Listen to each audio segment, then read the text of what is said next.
Morning, Morning. All right.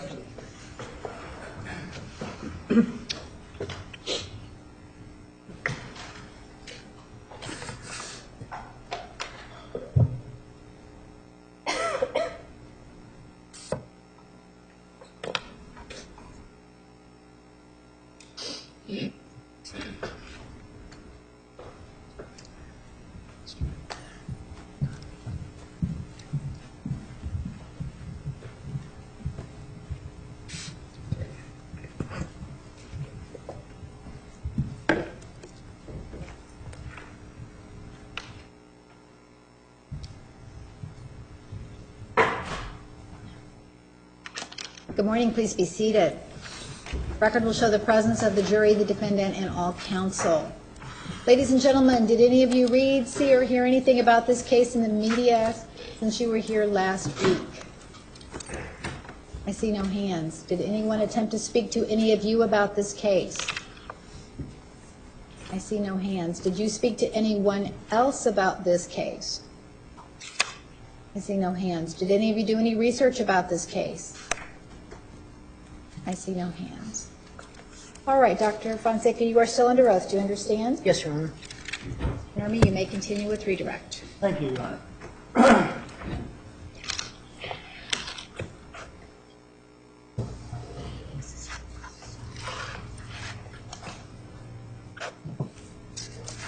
Good morning, Dr. Fonseca. Good morning, Mr. Normy. Good morning. Doctor, last week we were here. We had broached the issue of misogyny and misogynistic attitude. It's what it means in general. But before we explore that more with, as it relates to this relationship, I want to begin by addressing some of the things that were brought up by the state regarding this idea that you were trying to make Mr. Alexander look bad. Do you recall that line of questioning? Oh, yes, I do, unfortunately. And in this regard, let me begin. How do you see, or how do you characterize the death of Mr. Alexander? Objection, relevance to the death of Mr. Alexander, residual doubt. Can we approach? You may.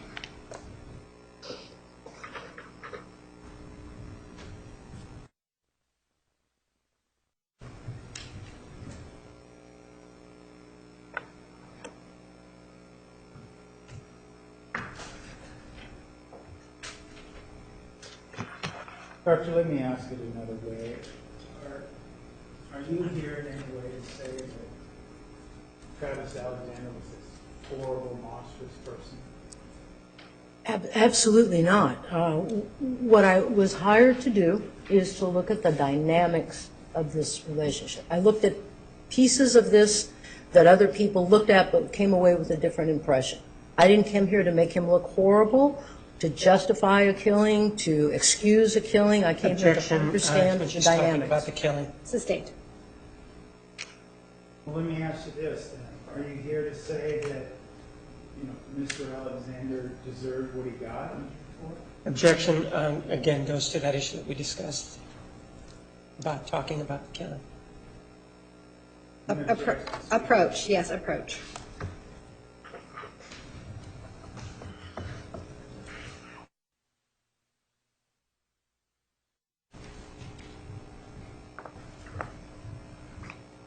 Doctor, I want to ask you a question, and I want to premise it on a couple of clear points. All right, sir.